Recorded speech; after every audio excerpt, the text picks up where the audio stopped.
துலாம் ராசிக்காரர்களே, இந்த 2026 தமிழ் புத்தாண்டு உங்க வாழ்க்கையில சமநிலை மற்றும் தெளிவு கொண்டு வரக்கூடிய வருடமாக இருக்கும். உங்க ராசியின் தன்மை என்னன்னா, எந்த ஒரு விஷயத்தையும் இரண்டு பக்கமும் யோசித்து சரியான முடிவெடுக்க முயற்சி செய்வது. இந்த வருடம் அந்த குணம் உங்களுக்கு பெரிய பலமாக மாறும். சூரிய பகவான் தாக்கத்தால் சமூக வாழ்க்கையில் உங்க மதிப்பு அதிகரிக்கும். நீங்கள் பேசும் ஒரு வார்த்தை கூட மற்றவர்களுக்கு முக்கியமாக இருக்கும் நிலை உருவாகும். குரு பகவான் பார்வை உங்களுக்கு நல்ல வாய்ப்புகளை தருகிறார். சரியான மனிதர்களுடன் தொடர்பு ஏற்படும். புதிய நட்புகள், புதிய வாய்ப்புகள் உங்கள் வாழ்க்கையில் நுழையும். செவ்வாய் பகவான் தாக்கத்தால் சில நேரம் முடிவெடுப்பதில் அவசரம் வரலாம்.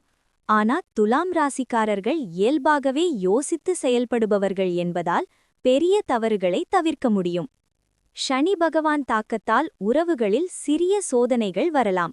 ஆனா அந்த சோதனைகள் உறவை மேலும் வலுப்படுத்தும். புரிதல் அதிகரிக்கும். சந்திர பகவான் தாக்கத்தால் மனம் சில நேரம் குழப்பமாக இருக்கலாம். யார நம்பணும், எந்த முடிவு சரி என்பதில் சின்ன குழப்பம் வரும். ஆனா நீங்க இறுதியில் சரியான முடிவை எடுப்பீங்க.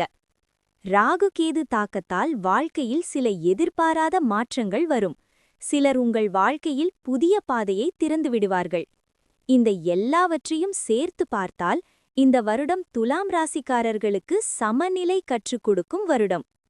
நீங்க எடுக்கும் ஒவ்வொரு முடிவும் உங்கள் வாழ்க்கையை ஒரு புதிய நிலைக்கு கொண்டு செல்லும். நினைவில் வைங்க, உங்க பலம் சமநிலை, உங்க வெற்றி தெளிவு. துலாம் ராசிக்காரர்களே, இந்த வருடம் உங்க வாழ்க்கை உங்களை தேர்வு செய்ய வைக்காது, நீங்க தான் வாழ்க்கையை சரியாக தேர்வு செய்யணும்.